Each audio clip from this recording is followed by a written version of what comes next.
and we will post this up on a website for you ease and your return then to it and watch it at your own time when this suits you. So I won't hold up Lizette any further. Welcome you, Lizette, this evening, and thank you for turning this evening to this family support talk. Thank you, Jackie. Thank you for having me. So tonight we're going to talk about sensory processing and making sense of sensory. I think sometimes for new parents, it can be a new language and it can feel quite overwhelming if a lot of jargon or words that we might not understand are being used and we're kind of new to the world of sensory processing. So I'm hoping tonight that I can help you understand kind of just a broad overview of what is sensory processing, and then next maybe help you to identify sensory-based behaviors in your own child and see how that might impact on your kind of life on a daily basis, and then maybe provide some practical strategies to support your child. Now, 45 minutes would be a short time frame, and this is quite like a broad topic. So, you know, I have kind of tried to cover it, but of course, you know, we can go into a lot more detail in sensory processing. So we'll see what we can get done in the 45 minutes. So one important thing to remember about sensory processing, what I've seen over the years is it's only one piece of the puzzle or one piece of the jigsaw for a lot of children. So especially for children who attend maybe a disability service where there are more complex needs. So sensory integration or sensory processing, it's kind of two terms used interchangeably. It's only one approach or tool used set of behaviors that we observe in children. With sensory processing, children can have comorbid diagnoses. So a child can have sensory processing disorder and autism. They can have sensory processing disorder and dyspraxia or Down syndrome. So it's not only linked to autism spectrum disorder. I think often parents might link that to a certain set of behaviors we see in autism spectrum disorder. Autism is more linked to, yes, sensory processing difficulties, but then also social interaction difficulties. But we can have sensory difficulties also without having any other diagnosis. So some children can have sensory processing difficulties, but they might not have a comorbid diagnosis of dyspraxia or Down syndrome or autism. So, you know, they might just have some sensory processing difficulties. So it's important to remember that it's not the answer to everything. Sometimes what I see is maybe we want to kind of treat everything with the sensory and then we don't kind of get a good result because it's only always one part, you know, of that jigsaw. And tonight, hopefully I'll help you to kind of unpick what is kind of part of that sensory processing and what might not be. So what is sensory processing? So sensory processing is an overarching term that refers to the method the nervous system uses to receive, organize, and understand sensory input. So our brain is kind of like a computer, and it takes countless little bits of information in through our eyes, our auditory system, sound, and it has to kind of work and organize all of the countless bits and then help us to kind of respond and make sense of that information. So it's an internal process and we're not aware of that process. And it enables people to figure out how to respond to environmental demands. So based on the sensory information that was available to make the person aware of what is going on both around the person, so for example, from our auditory system or our visual input, and then also from our internal kind of your own body, so from your touch receptors or your joint receptors. So a good example of sensory processing would be you're all sitting at home tonight and you have to focus now and attend to the talk, tune into my voice. And even though you might be cooking the dinner or the children might be running around in the background, you're able to screen out that information, the brain, and focus on what's relevant. And we call that an adaptive response. So you're able to attend and focus on what's relevant. And for many of our children, they find it very challenging to kind of screen out the information that's still and attend, for example, to the teacher's voice. So we experience the world through our senses, and tonight we're going to just go through 8 of our senses. We have our more familiar senses that we're all familiar with, so our auditory sense of sound, we have sight, taste, touch, and smell, and obviously we take in lots of information through these senses. But then we also have the proprioceptive sense, and in sensory processing, that's very important. So it's little receptors in our joints and in our muscles, and it gives us feedback about our body in space. So if I close my eyes, I have like an internal map of my own body, because these little receptors are giving me feedback of where my body is in space, and it helps me to move in a coordinated way through space. So sometimes if you see people who tend to walk into furniture or walk into doors, they might not have such good feedback from their proprioceptive sense, and then they're kind of misjudging space and things like that, and they might bump into things, and or might have poor body awareness. Maybe they don't feel when clothes are twisted on their body, and we're going to talk a little bit about that as we progress on. Interoception, then the sensation, the kind of feedback we get from hunger, thirst, or our pain threshold. And then the vestibular sense, which is kind of new, usually to people as well. And that would be very closely linked to our auditory system. So it's kind of, you have your inner ear, but then you have an outer part to that. And it's like your movement sense. What that sense does is it helps you to keep your head upright and your position of your head in space. And it has kind of very sensitive to gravity as well. So if you see everyone on a roller coaster, if they go upside down, everyone is still trying to keep their head upright. And it's that sense, trying to keep the head upright. It also tells us when we're standing still and when we are moving. And these senses are important because we're going to talk a little bit then about dysfunction. What happens when we see difficulties in processing information within these senses as well. And then sometimes we use kind of certain sensory input to help the child be more organized, or help the child, you know, to be more self-regulated.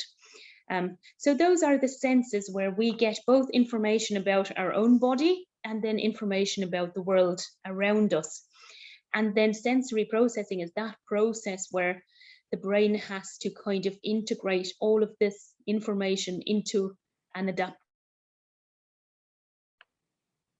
So what we say is, if sensory processing disorder, or also known as sensory integration dysfunction, occur when the brain is not able to organize sensory information into appropriate responses.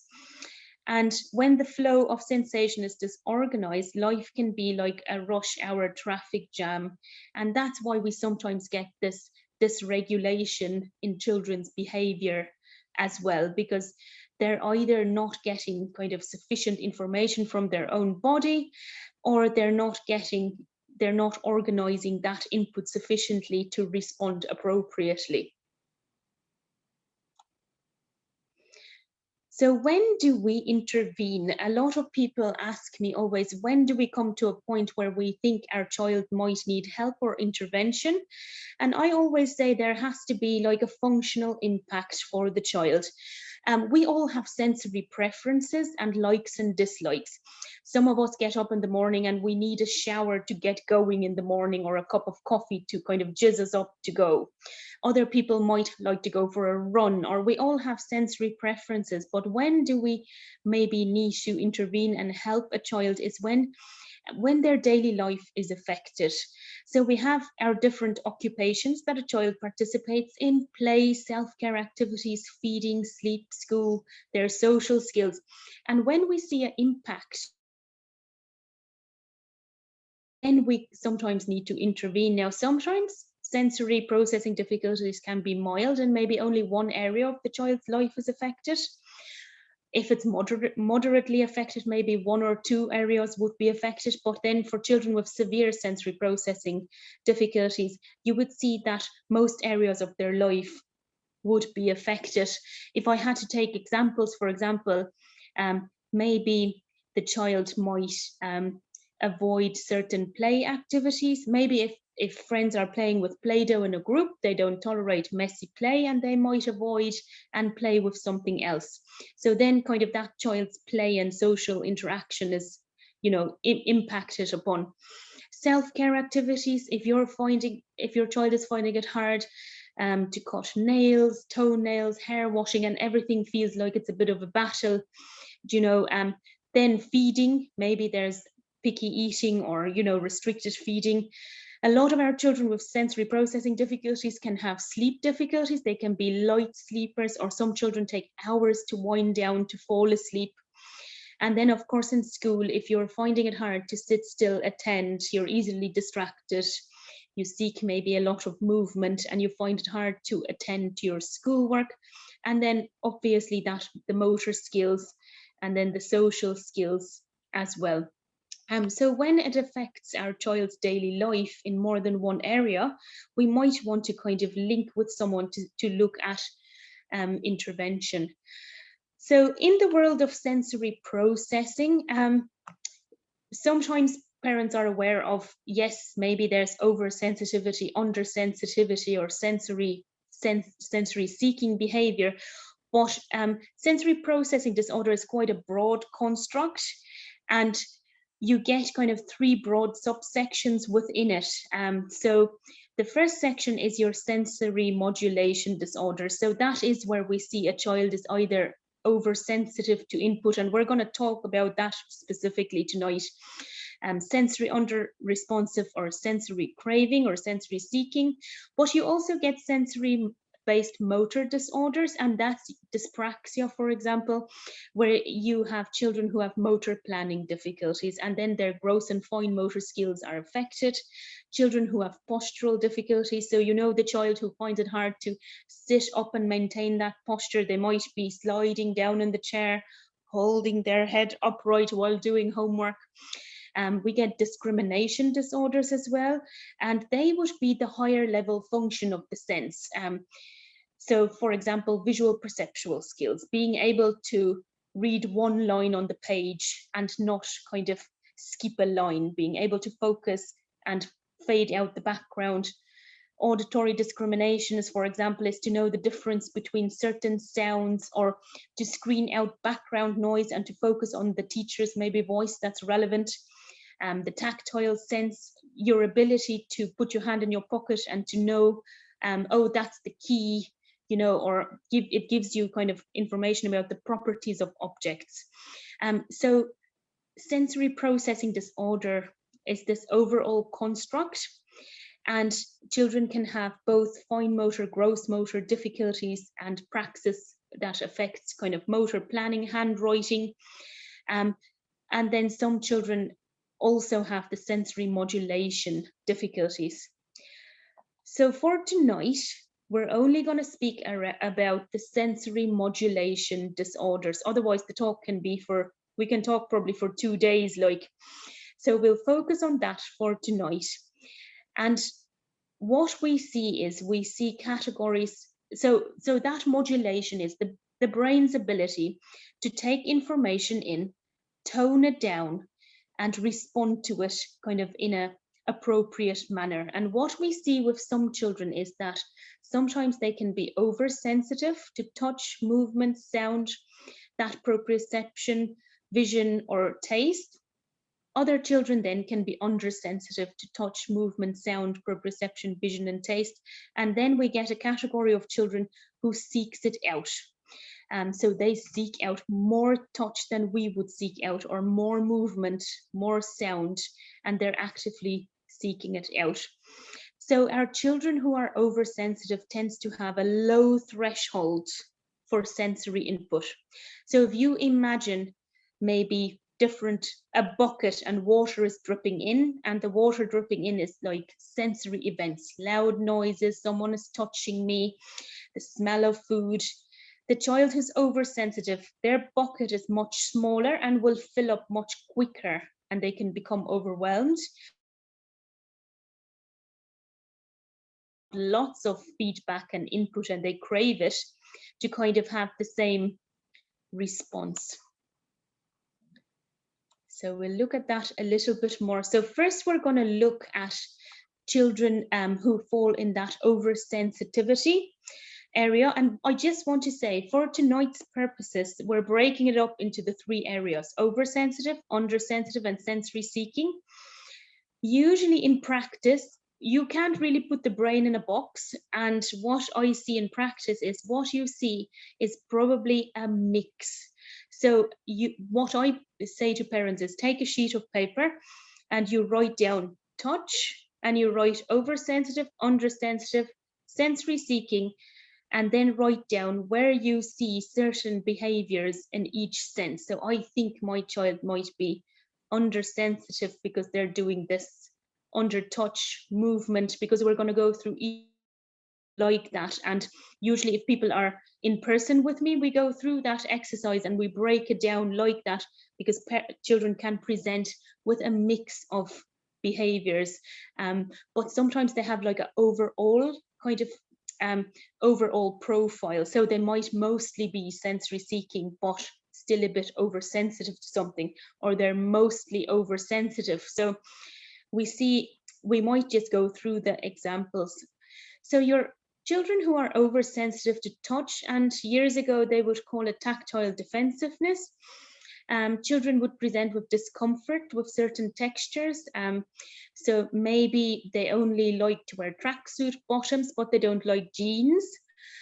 Some children like really old shoes. They might not like new shoes, or they want even a size bigger shoes, or they might like tight shoes. You know, so difficulties with clothing, maybe not tolerating the tags on clothes as well, and maybe parents have to remove the tags. Irritation during grooming tasks. They can have difficulties with hair washing, getting their hair brushed, cut, difficulties with having your nails and toenails cut. Avoids being touched on the face or moves his or her head away from things that are near their face. Pulls away when face is being washed or wiped. Parents usually would know quite quickly if their child falls into the oversensitive category.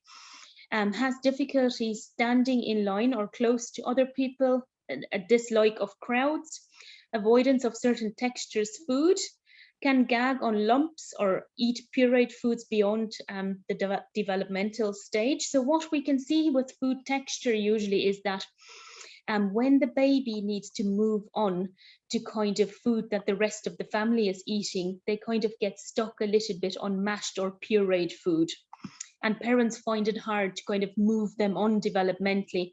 They are the children who wouldn't like yogurts with fruit, or they like smooth orange juice, and they can pick out a lump and they can take it out.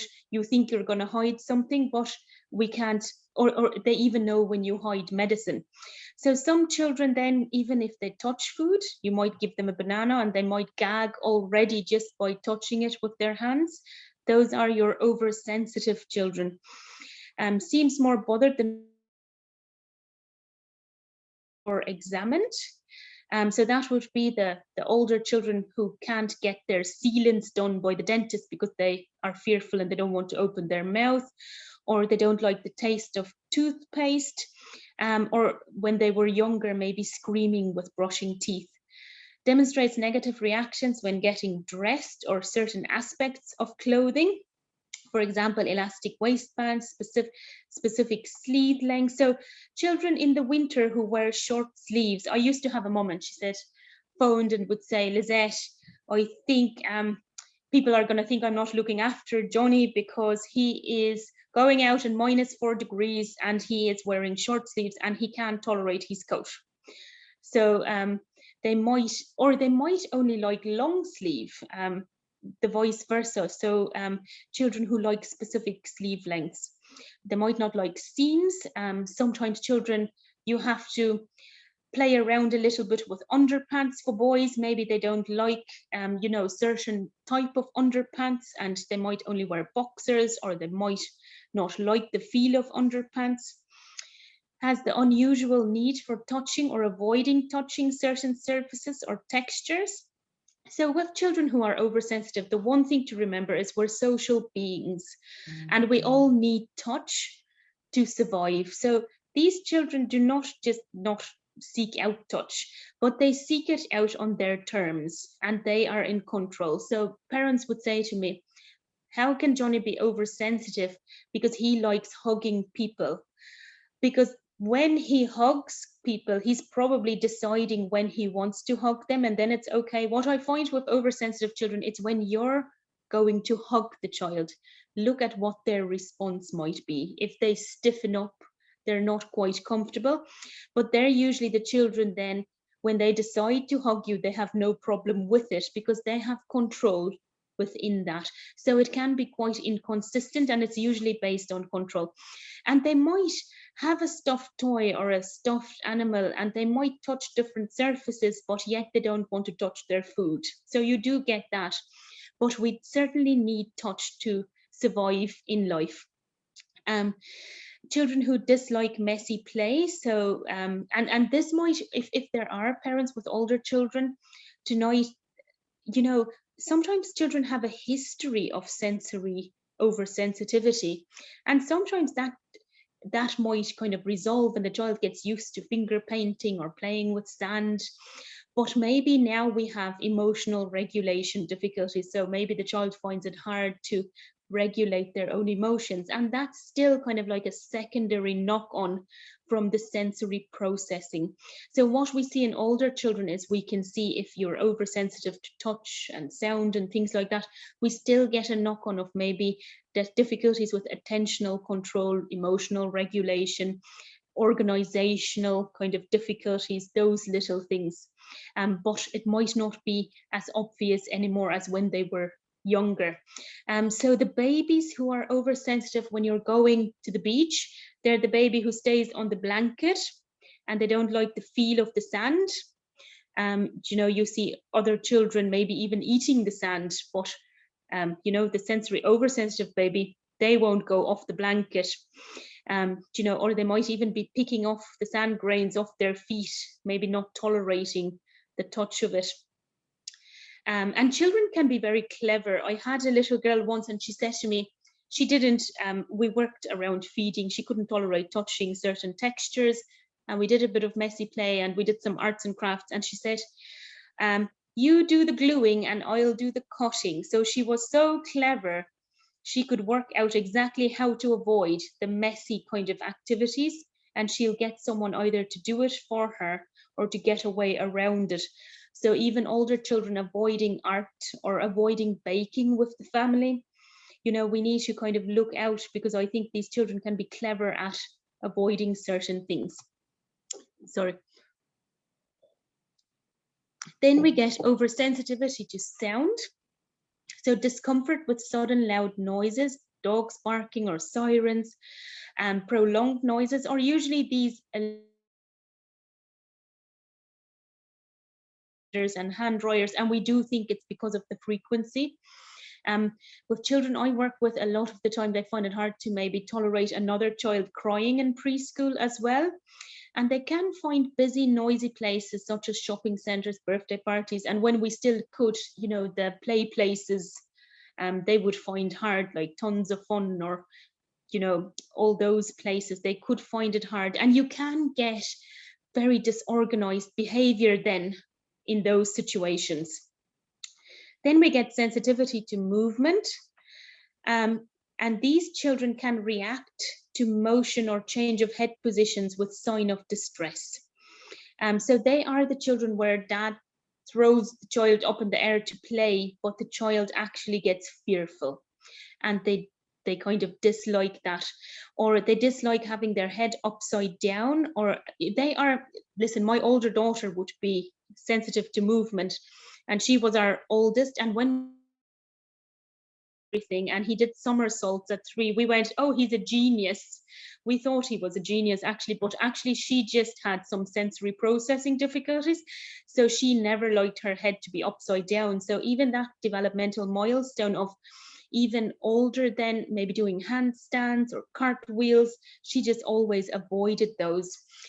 They can be children who are fearful of certain movement activities, and that would be swings, riding the bike, escalators, elevators. I see I repeated myself down there, apologies. So these children can be very anxious as well, because their relationship with gravity wouldn't be, very solid. They can be afraid of walking on raised surfaces or uneven ground, find it hard to walk up and down the stairs, and need to hold onto the banister.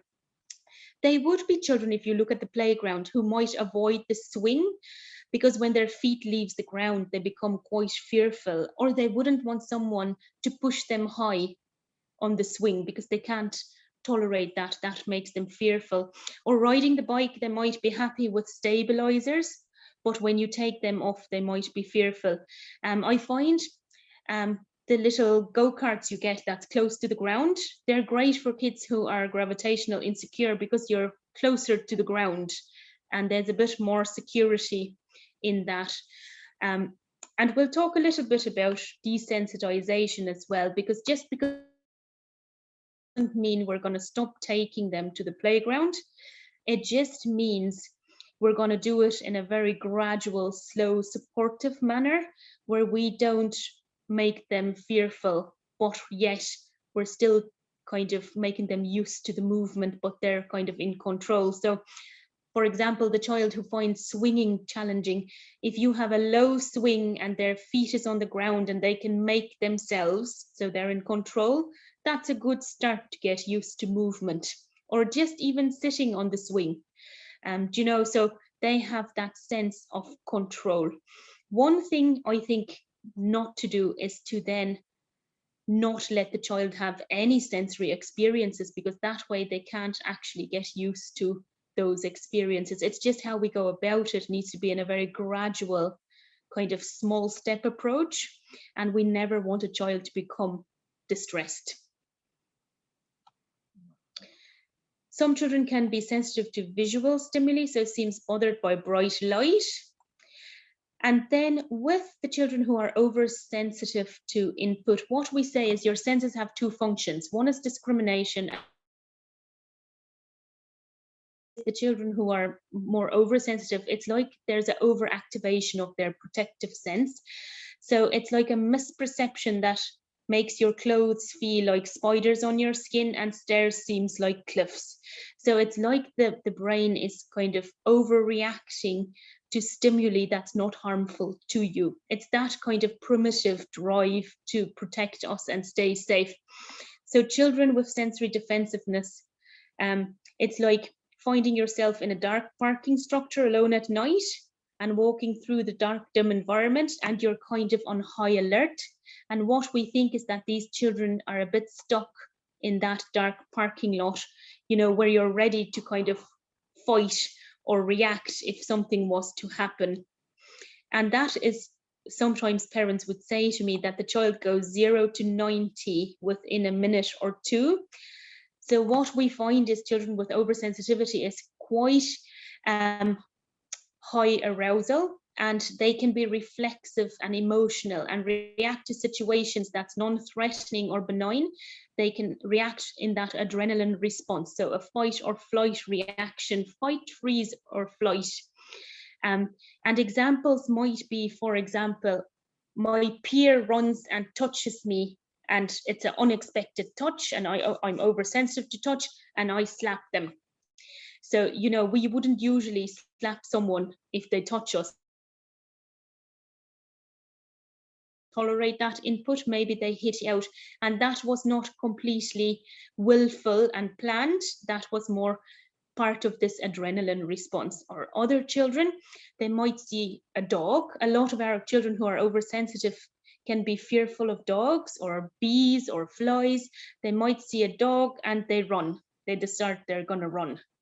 Or there's a loud noise and they decide they're going to run away. So they don't have much control over that kind of adrenaline response. They go into automatic the nervous system, and you get that fight, freeze, or flight. That's why maybe when you try and wash your child's hair, they're kind of hitting out at you because they're finding it challenging. Then we get the sensory undersensitive children, and they are the children who don't register the sensation. So for constantly touches people and objects, so they need a lot of that to register. Unaware of painful bumps and bruises, so the child comes in with a cut, but they don't know where they got it. They don't seem to know messy or clothes are falling down or twisted. They're the children who comes out of the bathroom and you see the pants are all twisted like this, but they don't seem to find it on their face and they don't seem to register. Sound, they appear not to hear certain sounds. Movement, they don't seem to get dizzy when others usually do, so they have a high threshold for movement. Sits in a little W position like little frogs. I actually should put a picture in of that. And can come across lethargic or kind of passive, does not notice strong or unusual odors. So these are children who need a lot of input, but they're quite passive, they don't seek it out.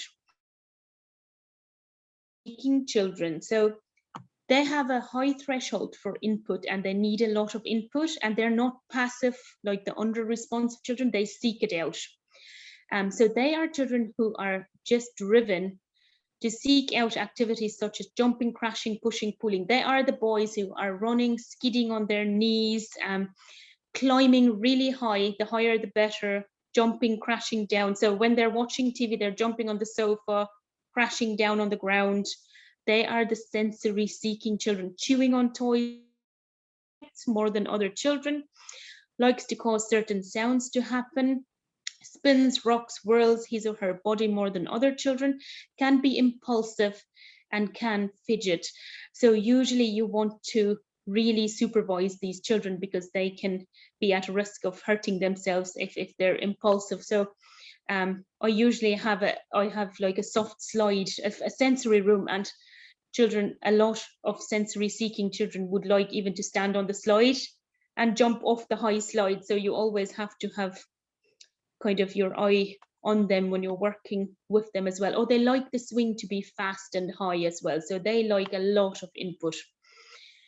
Now, with children with sensory processing difficulties, we just want to say sensory tolerance levels are affected by our own well-being. So we see children can be more prone to sensory meltdown. And I think we're a lot like that as well. When I'm tired, you know, when I go home, maybe noise and irritates me a little bit more that evening because, you know, you might be tired. So when we're tired, sick, run down, hungry, we might not be as tolerant of stimuli as when we're feeling good. An example would be when you take a tired, hungry child into a busy shopping center, that's not going to end very well. We need to think about that with a child with sensory processing difficulties because they're not going to be able to tolerate that sensory input, you know, at certain times of the day, and especially if they're hungry or tired. So it is, did they have a snack? Did they have their nap? Do I think this is a good time to go to the shop? We need to kind of plan a little bit around it. Then with the sensory processing, what we see is children can have problems with self-regulation, so they find it hard. That little green line there is that small for a reason. It's called the just right or calm alert state, and for a lot of our children, they can't stay within that zone of regulation very long. So unmotivated, tired, bored, they're the under-responsive children. The just right, they only stay there for a short time, and that's where we learn best, is when we're calm and alert. When we make eye contact, we can engage, we can sit and we can attend. And then high alert is fight or flight, irritable, excited, on the go, stressed, anxious, energetic, overstimulated, overwhelmed. And we can't learn when we're functioning in that state. So we're seeing that children have difficulty staying in that optimal arousal state, calm and alert, and they might fluctuate then throughout the day. and maybe become very overwhelmed by the end of the day. So when we're trying to do interventions or support the children, it's trying to help the child to stay within that optimal arousal level so they can participate in dressing, feeding, they can participate in school, because that's where you're most likely to participate. So what we want, I always have this in all of my talks, how do we help the child? There has to be a good fit between the caregiver and the environment, because I always say we can change how we interact with our child and the environment much faster than when we try and change the child. And yes, we can teach our children skills, a lot of skills, and we can teach them strategies as well. But we can also quickly change the way we interact and build in strategies into the environment that can support the child while we're teaching them skills or helping them out with strategies. So as a caregiver, we can modify our own interaction style. So if you have a child who's oversensitive to sound, I have a very loud voice, and I am blessed to have a child who is oversensitive to sound, and I have to sometimes be conscious of it, because I do know I can sometimes speak too loud for him, and he'll tell me I'm too loud. And then sometimes if a child then is under-responsive, you want to really be a bit more animated with your child to engage them. So you need to know kind of your child. Do I need to be more animated for them to engage, or do I need to tone it down a little bit? Am I overwhelming them? Avoid for our oversensitive children to touch. Maybe if they don't like light touch, that's what we usually see disorganizes them, but they might like hugs, so they like firm touch. So maybe we also want to look at not tickling the children if they don't particularly like it. I find children sometimes like the tickles, they like the social element, but they don't like that touch element. So how can you adapt it? Watch out for perfumes and other scents that the child might not be able to tolerate. Reduce demand for eye contact. Don't force a child to make eye contact with you. Sometimes it's too overwhelming. You might just go down to their level to get their attention. And we need to be predictable. Don't touch children unexpectedly or move unexpectedly. And that goes for teachers actually in classrooms as well, like standing behind the child, touching the child's shoulder, and give the child some control within activities as well. So what we can do, I see I have a little bit of time left, I better rush on. We would like to modify the environment then and provide the child with sensory rich activities, or a sensory rich environment that includes opportunities to safely engage in calming input. We want to reduce disorganizing sensation and gradually desensitize the child and adapt activities. So there are 3 calming sensory kind of sensations that children find that's calming for the nervous system. One is heavy work for muscles. It's that proprioceptive input, the sense. If you stimulate those receptors, it's really calming and grounding. Pulling, climbing frames, climbing up the slides, sliding down, jumping on the trampoline with a safety enclosure. Actually, I must say we've had a few children with breaking legs and arms on trampolines, so it has to be very supervised with the enclosure. Things like pushing against an immovable object, wheelbarrow walks, those are all good kind of heavy work exercises that it's calming. Swinging, but it's slow and rhythmical. Swinging for sensory seekers, we need to be careful. If they go fast and high, it defeats the purpose. It's not calming. Then you rather want to do wheelbarrow walks, or put a backpack with a few books and go for a long walk, and more focus on the proprioceptive activities. And then deep pressure touch, bear hugs, pillow hugs, sitting in a bean bag, lying under a heavy quilt or duvet, that's very soothing and calming, where the movement and the proprioception can be calming but also alerting. So we can have in our house a little space maybe for our child as well to get the deep pressure, like a bean bag, or we don't even have to invest in a bean bag if we have a few pillows, cushions, to give that, and a quilt and a duvet to give some of that nice deep pressure. Some kids like complete kind of seclusion in a little tent, like a little sensory den that you can direct them to. Or maybe a child might like a little corner where they have their gym ball where they can safely go on their tummy or sit and get their movement. It depends on each child. I tend to go with don't buy anything. See what you have in your house that you can use. Try to reduce disorganizing sensory stimuli. So if we see the child is oversensitive to noise, they don't like the hoover, maybe don't hoover when the child is in the house. It depends on how they can tolerate it. Or maybe they tolerate the hoover when you're in a different room. Maybe if you warn them that you're gonna hoover. For small children, we can work over time to get them used to the hoover. Maybe we can let them touch it at first, put it out so they can see it. Maybe they can switch it on, you know, and over time, little by little, you can make them used to it.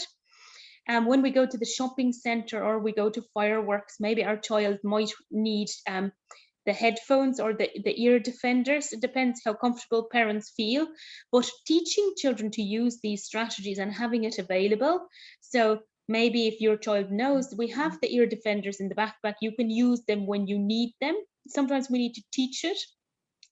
Then we'd be surprised once when we still had the Limerick hurling final and we just went to watching the Gaelic grounds, and I just took the ear defenders for my son, and he did use it a few times, but you know, he didn't need it all the time, but he knew it was there, and I think that nearly was just a comfort there for him to know it's there. We also get sensory friendly viewings at the theatre, cinema, and kind of fairgrounds as well. After COVID, hopefully when we engage in those things again, it's good to look out for those. Sometimes I find the noise in the cinemas, it's unbelievable. The sound is very loud, isn't it? So that's hard. We need to look at adapting activities as well. So we can actually use cognitive strategies for children. So make the activity predictable. We might use a little schedule so the child knows when hair washing night is or when they're going to cut nails, so they know it's coming. We might use a little sand timer so they know excuse me, when the sand runs through, cutting nails is finished. You know, so it's predictable. It doesn't feel like this torture is going to go on forever. You know, you've made it predictable. Or mommy is going to count to 10 and then we're finished. So when initiated as well by the child, it's easier to handle. So you can't always control public toilets, but you know, the hand dryer, if they activate it, you might use distraction while cutting your child's hair or brushing. Some parents find distraction good. It doesn't work for everyone. Bite-sized chunks. Maybe you cut 2 nails every evening, but you stop before the child is completely distressed. And you're also kind of getting lots of practice and they're getting used to it. Maybe think about adapting the activity. Where does my child sit during mealtime? You know, what do they tolerate? Is their sibling a messy eater and maybe they can't tolerate that? Do I put them kind of beside me? Maybe there's someone whose chewing is too loud for them. Maybe I'll put them somewhere else. We can also kind of look at certain things like children who doesn't like hair brushing, maybe a detangler brush. Experiment a little bit with what type of brush your child might need. How hard do I press? That deep pressure. What does the child tolerate? You get the little jugs then for the little cups for hair washing, the calming clippers for cutting hair. With cutting hair, I just want to say quickly, I think picking a barber and sticking with the barber and going in over a long period of time from being small and just systematically getting them used to sitting in the barber, then sitting in the chair, and you might go every fortnight and you just sit there and you leave again and you go in again, and maybe they'll snip a little bit and you leave. So it's that gradual kind of getting the child used to it. And then in the meanwhile, you could cut hair at home and you get the little calming clippers, which I had a mum who said it worked really well if they don't tolerate the razor. And then incorporating leisure activities. I always say try to have a sensory lifestyle. So I know it's difficult during COVID now, and we can all go for a walk maybe, or set up our back garden. Do we need a swing or a little slide in the back garden? Do we need a little sand pit? How can we kind of give our child those sensory opportunities? Lots of trips to the park and the playground. That's how children, when they climb and when they swing, they develop their body awareness, their movement sense, and that is kind of sensory integration on the go when you're in the park, or incorporating cycling and lots of those activities that you can do. And then we have to be a detective and understand our own child's unique sensory profile and how it relates to their behavior. And they have the little boy and girl, and you'll see that the little girl, for example, says, I hate having my hair washed, brushed and cut. I cry or shield my eyes from sun. I am a picky eater, I have selective hearing. But then on the other side, the boy, his profile is, I have trouble focusing and concentrating.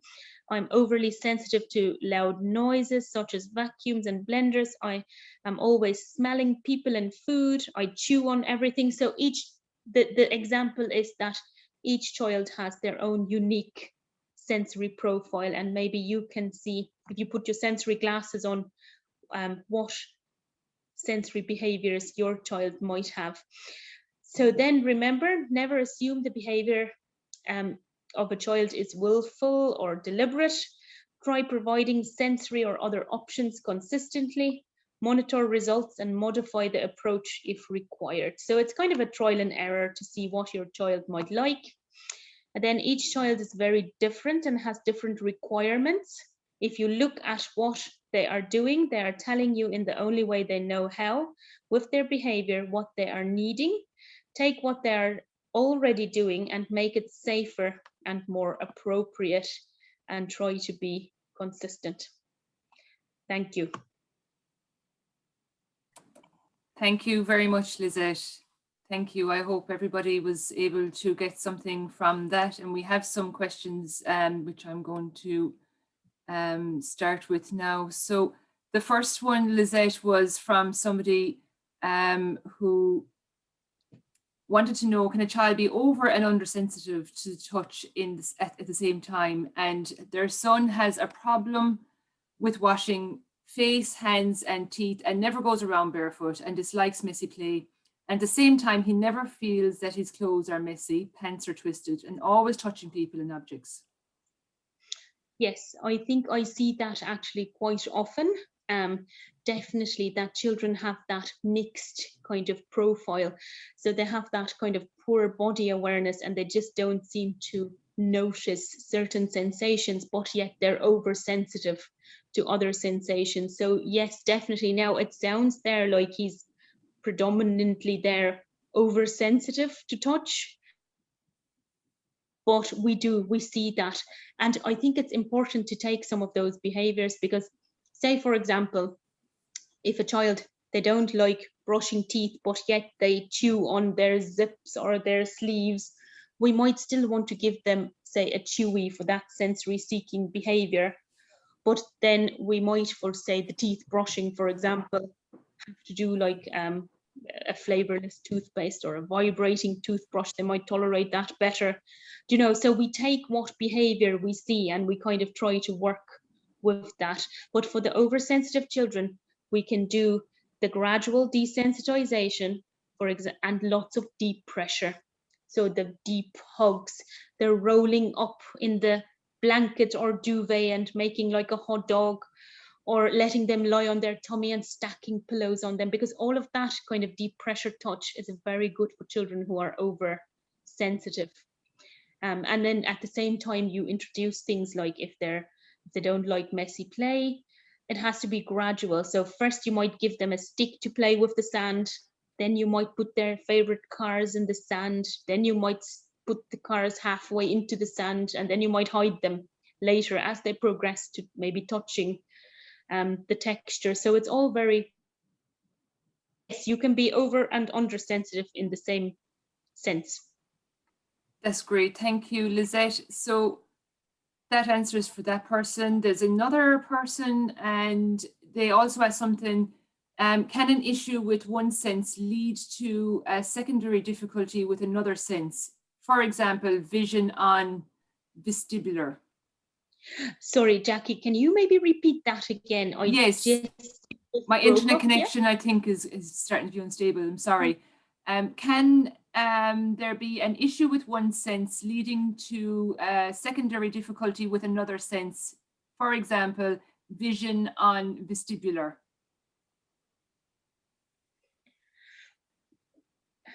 That is a very broad and a very kind of vague question, okay. If that makes sense. Yeah, if she has a specific example, that would be good. And it's just one sentence in the person's... well, all senses, like what I can say is all the senses kind of interact and work together. So with visual and vestibular, say for example, when we're on a swing, okay, your visual system will fix, okay, on a certain object, or it will kind of keep your head level while you're moving on the swing. So the two are working together, but the one being out of sync, I don't think can really affect or throw the other one completely off kilter. Now, the only thing is, I do know if you have visual problems, you can sometimes have some balance problems. There is interaction there, but the eyes obviously work together with that vestibular system, and it's all about rightening reactions, so keeping the head upright. And what she, like, one thing there to say to her is that when you have, it's not like one is affecting the other one. So your vestibular system does your muscle tone, it regulates your muscle tone, okay? So your core stability, but muscle tone also, it also regulates the eye movement. And if you are low toned, or maybe you can't fix and follow, and your eye movements are not kind of smooth and regular, there can be that visual input from kind of that perspective, if that makes sense. So the vestibular system regulates the muscle tone and your eye movements, and then that way it can impact on that visual sense, if that makes sense. Okay, thank you. I hope that helps for the parent. Okay, so we're going to run through some more quickly because I have 4 more. So there's a little girl who is 5. She dislikes very loud noises and constantly plays with tags on her tops, her jumpers, for example. And they're the first thing she searches for whenever she gets dressed. Otherwise has no issues. Should this be of concern? Well, I think you need to decide, does it interfere with her? Comforting thing by sounds. It sounds like she likes that, and it's kind of a comfort, isn't it? And she's only still 5 years old, she's only small, so maybe that is her little comfort. And the loud noises, you know, some children can have some sensory sensitivities, but you know, it's kind of, is it impacting her, like on a, sometimes even in preschool, is it impacting in more than one environment? Are they picking this up in school or preschool? If not, it's probably not that big of a concern, you know, but, or how much is it impacting the child in the home environment? Is she avoiding going into public toilets because there's a hand dryer? It's kind of, what degree does it impact? Does that make sense? Or is she fine, she just covers her ears? The child is impacted by it. Thank you. Now I have 2 on food. So one where a child will not eat any small pieces of fruit. Weight is falling off of him and he won't eat no matter what. And another boy doesn't eat any meals. He eats so little, he is now on nutritional drinks. How do we introduce any food? He takes bites out of a beige food only, but very thin and concerning. So 2 kids there concerning with weight drops due to food. Yeah, so with food, obviously food is a very complex area, okay, and maybe that could be a talk we could look at in the future. I think, yeah, this was the reason I called you back on, Lizette, because it come up in food talk we had in January was gag and reflexes in food. Yeah. Yes. So with food and with children with sensory processing difficulties, the best is make a list of everything your child is eating at the moment, okay? Have a look is there a certain texture kind of preference? So is it either all smooth or is it all crunchy and dry? Then you also kind of have a look and see, is it like that mom noticed there that the child will only eat beige food? Okay, so there's your color preference. So he might be visually very aware of what he eats. So you're not going to go from a beige burger bun to a broccoli.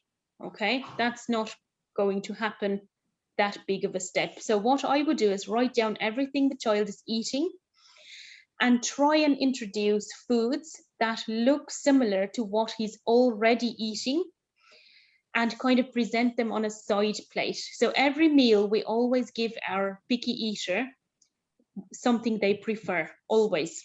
So 1 to 2 foods that they will eat. We do not do the thing where we withhold the food because we try and do a behavioral approach. So if the child eats, say, they eat tea biscuits, burger buns, white rice cakes, and white bread. So we see they eat all white things. Then we give them maybe something they will eat, but we might try a cream cracker, for example, and present that on a side plate. Or we might even look at things like croquettes or chips that has that golden same color that we might want to start introducing. So we need to decide, what will we do? Are we going to stick to slight color changes, or is it a slight shape change? Some children only eat circular things. So are you going to go from circular to square, or is it better to stay circular but just change the color a little bit? So I can take an example. We had a little boy only ate the garlic kind of pizza, you know, it's like a pizza, but it's like a garlic bread. And that's what he ate, no cheese topping or anything. So what we did was we went from that garlic bread then, and we do a small change. We do different brands. Okay, so if your kid is eating one type of burger bun, next what we want to do is different types of burger buns from Aldi, Lidl, Tesco, because we're bringing in slight change. And different then ingredients. yes. And then from there, you might then go, once they tolerate that, you go, okay, now we might introduce something that's a similar color, but something different, like a cracker or something like that. It's called food chaining. And if parents want to go read up about food chaining, just about food for these children who are severely or any history where, or if you feel your child's chewing skills haven't developed because they haven't had a varied diet, then we have to have an assessment by a speech therapist, because they look at safe swallowing, because it doesn't help my child is eating a soft diet and now I'm going to try crackers and they can't safely swallow because they've never learned how to chew. Does that make sense? So feeding also, you're going to like a private practitioner, OT, and they're playing Play-Doh with the hope that your child is going to eat, that's not how feeding works. Real food. So if we want our child to eat, we need to work with food, you know, and maybe we don't use meal time to present new foods. Maybe we can use snack time and have that learning plate, a side plate. And there's many steps to eating, like a child first has to get used to the look of the new food over time. Remember I said gradual desensitization, small steps for these children. So you pick your food that looks similar to the previous food, you put it on a side plate, you keep presenting it, not once, not twice, every meal time present it. And the child first gets used to looking at it. Mom models eating it. You know, sometimes I find parents are introducing the food, but they're not showing the child to eat it. So, this is nice. Oh, look, mommy is eating it. Oh, yummy. And you're showing the child, and you're talking positive about food as well. And then over time, you can get your child to maybe get used to touching the food. Then we get used to bringing it up to our lips. We haven't even eaten it. Then we might take a bite, spit out. Then we might take a bite, chew, spit out. Then take a bite and swallow. So those are the sensory steps to eating and getting used to a food.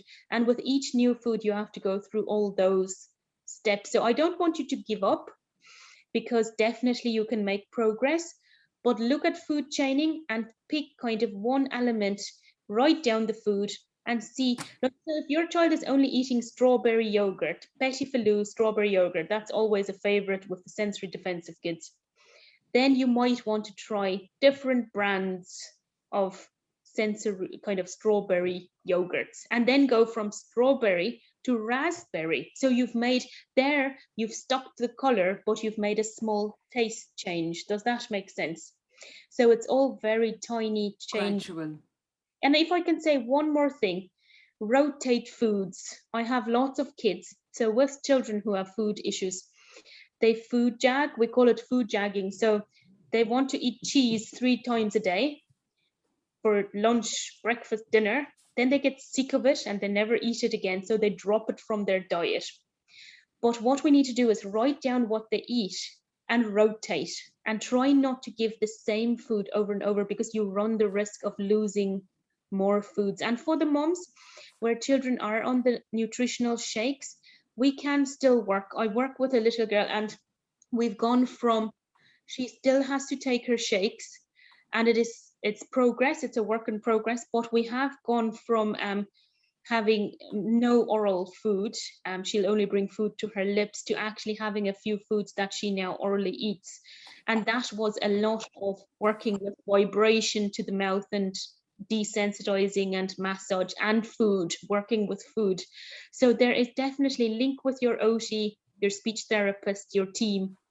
That gradually definitely can be done. Just with feeding, don't give up. One example, my little 10-year-old had he knows his sensory needs very well. If there are parents with older children, teach your children about their sensory differences. It helps them understand. So, they know then. So my child knows he has sensory processing difficulties, and he knows why he doesn't like certain foods. But we keep trying to introduce. It's a work in progress for the last, I'd say, 10 years.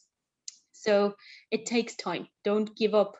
But this little child then that he has as a friend, they never kind of got help, I'd say, around the sensory. So the child believes now at 10 he has a food phobia, and the family calls it a phobia as well.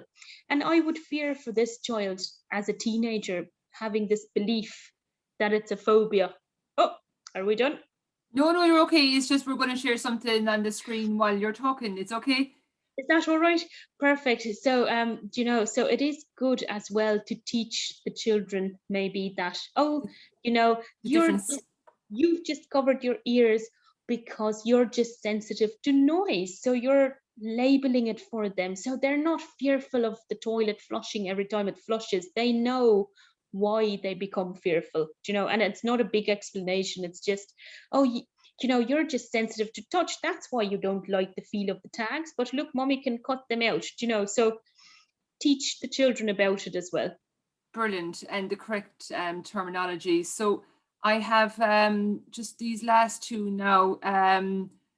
There's a 5-year-old who rubs spit on face. I have one of these as well now. She's not 5, she's 7.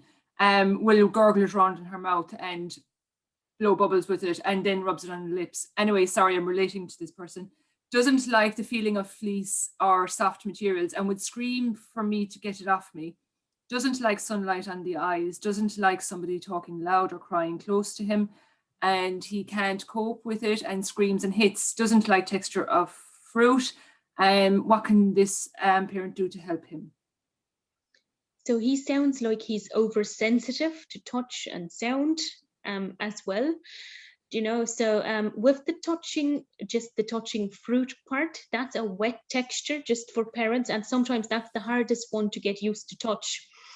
So sometimes you can do, for example, something like practicing making little sensory bins. So you get Tupperware containers, and you might do one with rice, one with dry kidney beans. Just make sure your child won't eat it and swallow it. You need to be with them.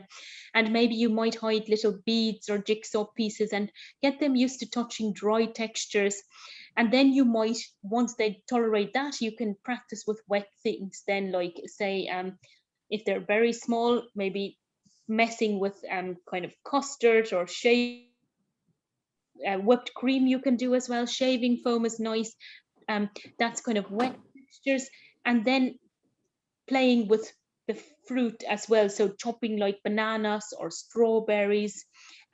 You get lots of kind of fun with food toddler ideas, or even for preschoolers online, and then getting him used to touching the fruit as well before expecting him to eat it.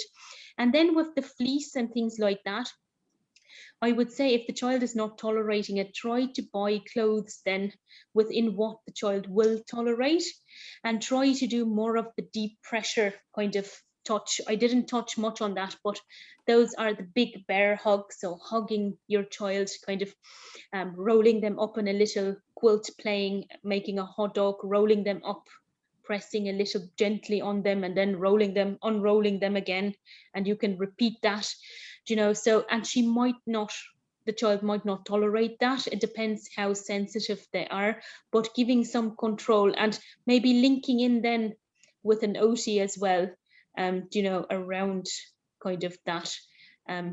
Yes. Experience. So two last, and I'm going to try and merge the two last questions. So I'm sorry, people, we're going to finish with questions then after these two. One parent has been hanging on for a while there. They have a child that's constantly looking for food and stuffs it all in their mouth. What can they do to help? And then the other parent has a child that's 13, has so much issues for years, finally diagnosed with ASD and sensory issues only last week. Clothes, sounds, food, sleep, etc. I feel at 13 it's impossible to change her ways. Yeah, okay, I'll take the 13-year-old now. I didn't hear the question before that, but I will. Okay, I'll repeat it in a minute.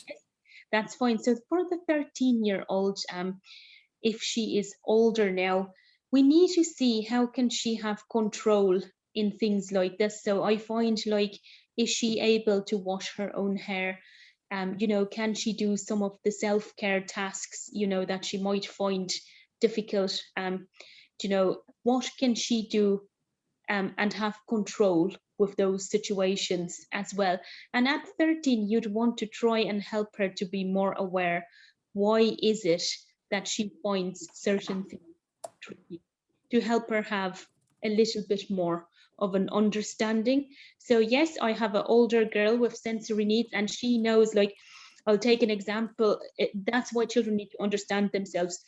They went on a trip, and all these girls bought these fluffy pajamas, and she wanted to fit in and have these fluffy pennies, the really thick fluffy pajamas.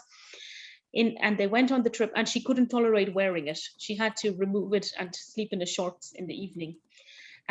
But she understands that's her sensory needs, and she knows she's sensitive to touch. But sometimes then the friends still play a role. But I think the child needs some level of understanding, and for a 13-year-old, you need to make things a bit more age appropriate then as well. So if they're looking for a lot of movement, kind of how do you work that into their day, because that looks very different for a 2-year-old, where we have the slide and the swing. For the 13-year-old, it might be one of those gaming rocking chairs, or it might be a big bean bag that they can sit in. Make them a little quiet sensory space in their room where they can go if they feel overwhelmed. But it is about educating as well a little bit, if that makes sense. Thank you, Lizette, and I hope that helps the parent there of 13-year-old. And the last one, I'll repeat it again. The child is constantly looking for food and stuffs it all in their mouth, and what can the parent do to help? Yeah, so what we see, a lot of children doesn't seem to register that kind of, that they're not hungry anymore. And you can have two parts there. A lot of our children might even have motor planning difficulties.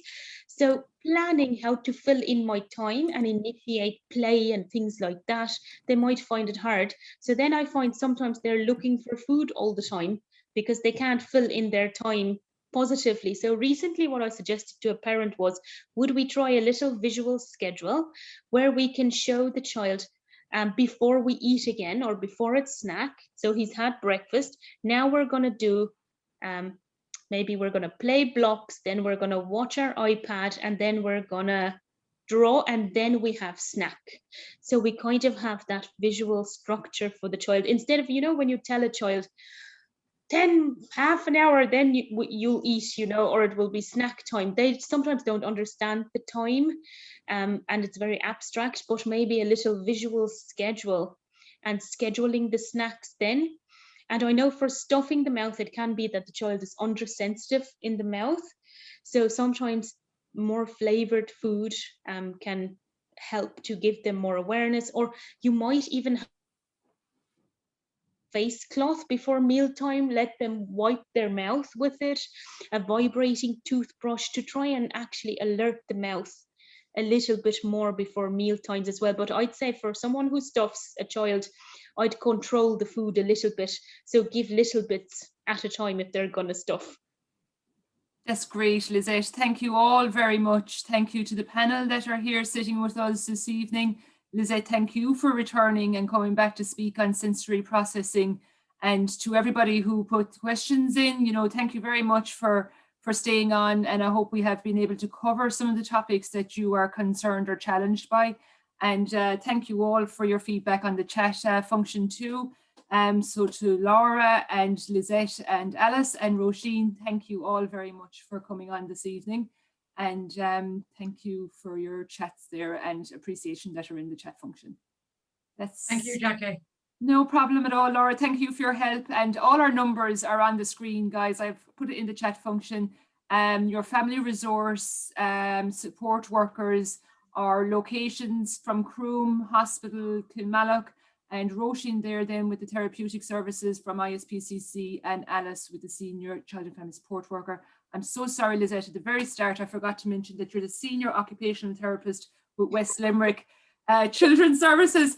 I did everyone's intro and I was like, oh, Lizette, I've left you out. I'm so sorry.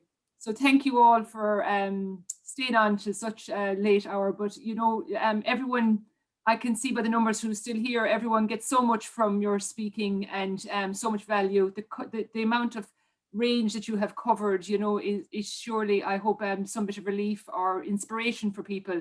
Techniques, I get inspiration from this. I don't have a child with a diagnosis, but I have a child who would suck on sleeves, and we've had this conversation. So she'd eat sleeves, yeah. But it was really important to see what you had in the slide there. Caregiver child interaction environment, that diagram, but also it's not the child's will to be the way they are, you know, like the frog sitting, jigging, bouncing, having to constantly move, and that's a child without a diagnosis. So I can relate to, you know, people, I can get something from these slides even, and it has helped understanding our variety of personalities that are in our houses. Thank you very much, everybody, and good night. And we have another webinar next week, which is Living with Teenagers with Caroline Crotty, and she's returning as our speaker for next week's. If you want to book online, it's on the Ballyhoward Development website. You can check in and register there, and I'll send out the invite again next Wednesday. Thank you all very much. Good night. Thanks, Jackie. No problem. Bye-bye. Bye. Brilliant. See you. Bye. Bye.